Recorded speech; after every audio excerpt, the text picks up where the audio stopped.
अभी मैं पढ़ रहा था और पढ़ते पढ़ते एक चीज़ मेरे दिमाग को एकदम फोकस करके गई कि यूरोपियंस ने कंपास की खोज की। अब मुझे ताज्जुब ये हुआ कि जो लोग समुद्र में अपना जहाज उतारने से डरते थे कि आगे जाके हम खाई में गिर जाएंगे, क्या उन लोगों की इतनी औकात थी कि वो कंपास की खोज कर देंगे?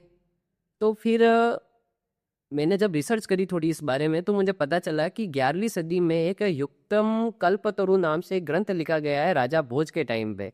उसके अंदर एक मत्स्य यंत्र का वर्णन है। मत्स्य यंत्र क्या होता है कि एक लोहे की मछली बनाई जाती है, उसे मैग्नेटाइज करते हैं मैग्नेट से, और जब उसे एक तेल के प्याले में डालते हैं तो ऑलवेज नॉर्थ दिशा की ओर इंडिकेट करती है। तो इससे हमारे नाविकों को दिशा पता चलती थी।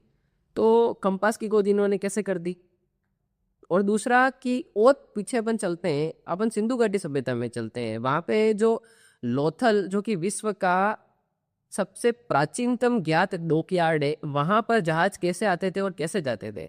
वहाँ पे जहाज समुद्र के ज्वार भाटे के साथ अंदर आते थे और समुद्र के ज्वार भाटे के साथ वापस बाहर चले जाते थे, और आने जाने के लिए नहरों की व्यवस्था की गई थी।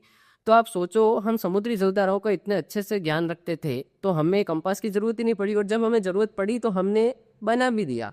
लेकिन इसका मतलब ये नहीं है कि आप उसे क्या बोलते हैं उसको, एक अगर फॉर्मेट दे दोगे और आप बोल दो कि ये कंपास है तो वो कंपास हो जाएगा। कंपास तो हमारे पास में भी था पहले से। तो आप कॉपीराइट भी का सिस्टम भी आप ही लाते हो, और कॉपीराइट को लगाते भी आप हो, और फिर दूसरी दुनिया के सामने बताते हो हमने इसे कॉपीराइट नहीं किया। जो चीज़ आपकी है हम उसे करेंगे कैसे? तो कभी भी आंख बंद करके विश्वास नहीं करना। एक वाकया मैं आपको और बताता हूँ।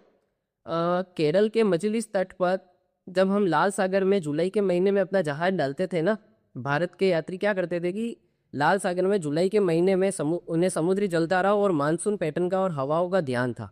तो जब वो उस जहाज को उसमें डालते थे तो 40 दिन के अंदर अपनी पाल बोल देते थे, और 40 दिन के अंदर वो केरल के मजलिस तट पर पहुंच जाते थे। ना तो उन्हें कोई दिशा सूचक यंत्र की जरूरत थी, ना किसी और चीज़ की जरूरत थी। आप सोचो, हम मानसूनी धाराओं और पैटर्न को इतना अच्छे से समझते थे कि हमें कंपास की जरूरत ही नहीं पड़ी, और जब जरूरत पड़ी तो हमने मत्स्य यंत्र जैसे कंपास बनाई भी। लेकिन ये यूरोपियंस कहते हैं कि कंपास की खोज हमने करी। तो ऐसी चीज़ें सुन के बहुत दुख होता है।